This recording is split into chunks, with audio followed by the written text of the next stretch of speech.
All right, so let's talk about fitting the Swelham. We've gotten a bunch of questions on it, and I think it's important to go over it. So this is my original Swelham that I had made, years ago from the original idea. We put these rubber bit guards on it. The main reason we did this for this Swelham is when it was made, it actually is a little bit wide in the mouthpiece, and this is kind of a cheat to, make a little bit wider mouthpiece a little bit less wide. Sometimes some horses have issues with rubbing and whatnot, so you use the bit guard.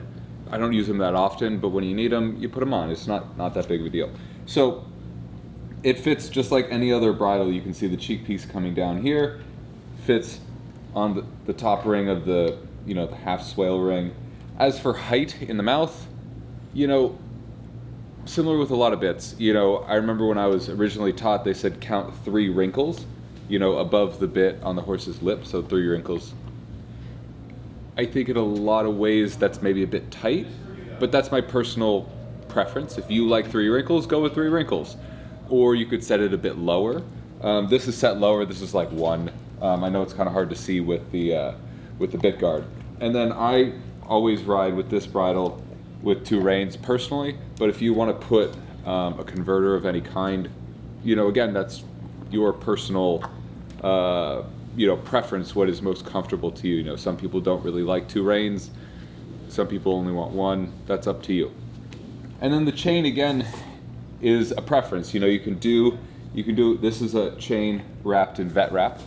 You can also do like a spur strap. You can do a leather strap. You can do there's some more stretchy type elastic ones. That's whether you want a more stronger action or a more relaxed action in when you use the second rein. For setting the chain length here, you have to use a swale chain, not a Pelham chain. Pelham chains are shorter because in a Pelham there's a little hook, and so you don't need as long of a chain as you do with a swale with the ram's horn here. I set it such that when I pull, the shank goes back to here. If you set the chain so loose that when you pull on both sides, it rotates back here, then essentially the shank is doing nothing. This is doing nothing. So I would recommend setting it a bit tighter so that it, stops about there. But that's also, again, that's a preference thing. The other thing I would say for the swivel Swelhams specifically is because they swivel, they are able to flip all the way around. And I've had that happen a couple times, mostly on the flat, when say like a bug hits the horse's nose and they toss their head, and sometimes that'll toss the shank over and around. So what we do instead is to prevent that is there's a little metal loop, and we tie a little piece of leather that goes under, in between both loops to prevent the shank here from flipping all the way. You see, it can't go any farther than this. And that's just an extra safety. There is that little loop on a Pelham for the same reason, but I've never had that happen with a Pelham or see that happen, just the way Pelhams are attached. That's kind of impossible. But with this bit, it is possible.